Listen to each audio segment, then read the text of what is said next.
Hey guys, it's Josh. I hope you're having a good day.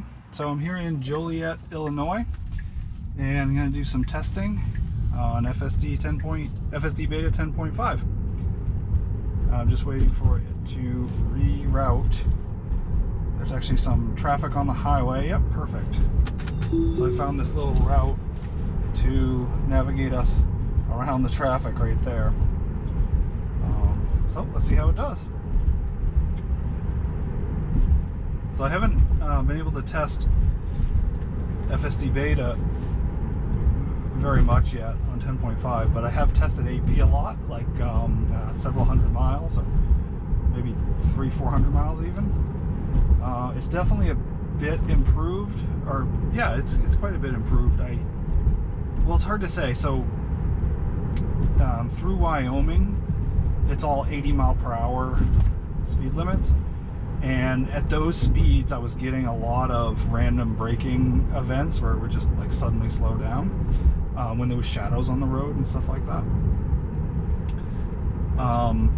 And that was on 10.4. And then today on 10.5, I got it this morning through like Nebraska and Illinois. I still had 2 of those, which is way less than I was getting in Wyoming, but it was also lower speeds, so you know it could be speed affected really. Nice intersection there. And I'm not sure how long of a ride this is going to be, but let's see. Hopefully it doesn't. Hopefully we don't hit traffic out here too. So I had planned I found a nice little cut through in a different part of town, and I went over there and I hopped out of the car to clean the windshield and put my crap away because I have a lot of stuff in the seat here. And just in the like 5 minutes I was messing around, there must have been like a dozen like dump trucks and garbage trucks and like every heavy type of truck you can imagine go by, and it was like a very narrow road, and they were going like 40 miles an hour. They were going like way too fast on this road and like just barely missing each other. I couldn't believe it. And you could tell, or at least in my mind, I think the people, it's like they're driving a set route, like say they've demolished a building and they're moving all the dump, and they have like a quota, like each person has to do 100 trips a day or whatever, because they were just, I couldn't believe it. And the road was really narrow and just all beat up from all these trucks and dust and everything else. And I thought, nah, I better not do that. So I headed over this way and found a different route. So hopefully this works out a bit better.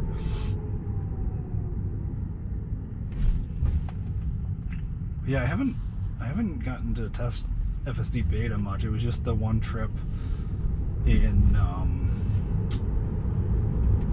Iowa early this morning in the dark.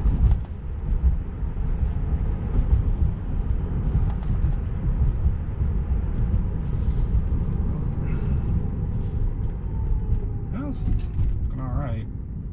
It's not the most interesting route, guys. It's just big square corners.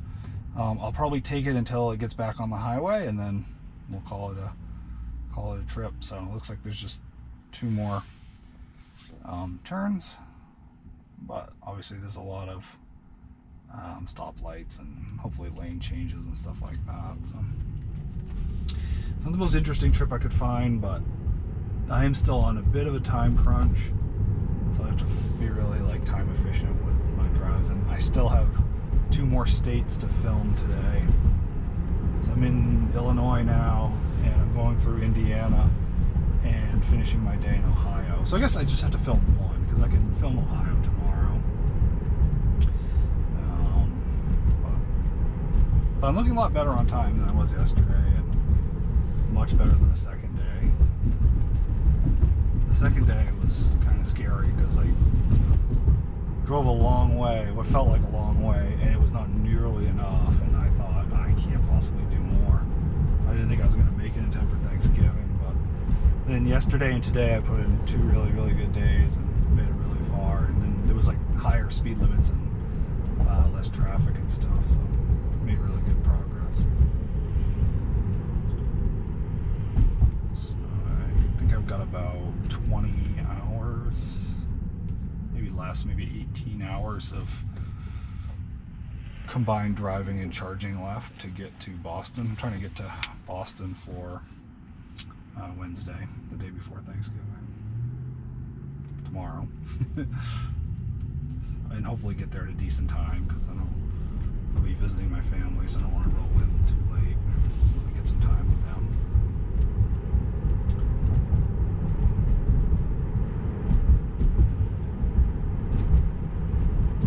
Yeah, as far as the hypothesis, guys, the reason I started this FSD Across America series, one, I was doing the road trip and it just kind of made sense, but two, I wanted to test out the idea that the system's been overfit for California, and I thought that was complete hogwash. Oops.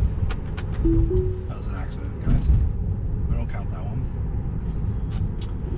So anyway, I thought the overfit for California thing was kind of hogwash, kind of an excuse. Okay, I want to be in the right lane, yep. Kind of an excuse for poor performance elsewhere. Now, after testing, and I think this is the 5th or 6th date or whatever, now I can definitely at least see what the people are talking about. There is definitely a difference between how it performs in California versus how it performs over here. I really need to get a lot more states and a lot more drives in, and particularly when I get off the highway, like, because in the trip east I've just been like go, you know, but the trip back will be a lot less time pressure, so I can take more time to do better testing. But the hypothesis is looking weak. So that is to say, it might actually be true that it is overfit to California. But we'll see. I don't know if that's the right way to put it either, because it's a convenient way to talk about what's going on, but okay, let's see, no problem. But you know, when a machine learning algorithm's overfit, you get really bad performance, like even on the thing it's overfit for, unless you get the exact same sort of input back, and then it can do it. But even if you get a very similar input back, you can just get a terrible output. So like overfit algorithms don't work in practice. So it's kind of a weird, I don't really like using that term, but you know, it's a convenient word in this case. So if we get in the left lane here, no blinker still. I wish they had added blinker before you change lanes. I've definitely seen some egregious examples on this trip as well.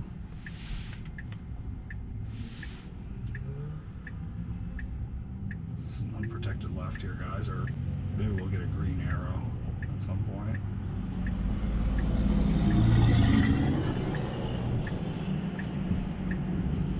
Give it some gas to let it roll out, because there's a whole line of people behind me.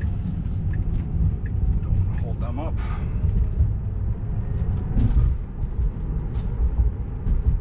It's unfortunate because, you know, you really need to test around traffic to see how the performance is and stuff, but also, you know, I don't want to inconvenience other people just for our sake. So like there, I would have loved to see what the system would have done, but you know, there's 5 people behind me waiting to get to that light, and the light is limited in time, you know. So I don't want to waste their time and stuff.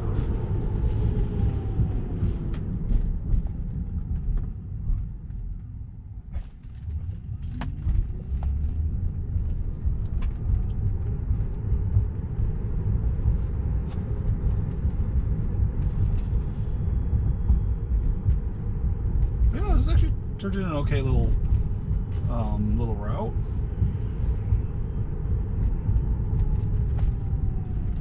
like it. I don't think the guy behind me likes it, but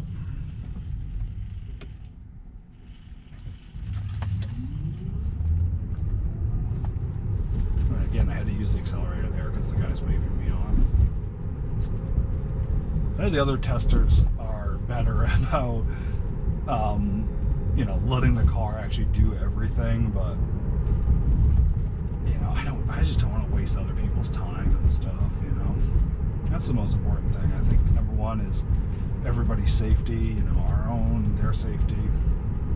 And then number two would be like everyone's like anxiety factor. You know, like I don't want to put undue anxiety on myself or on other motorists. To whatever extent I can, I will try to avoid that.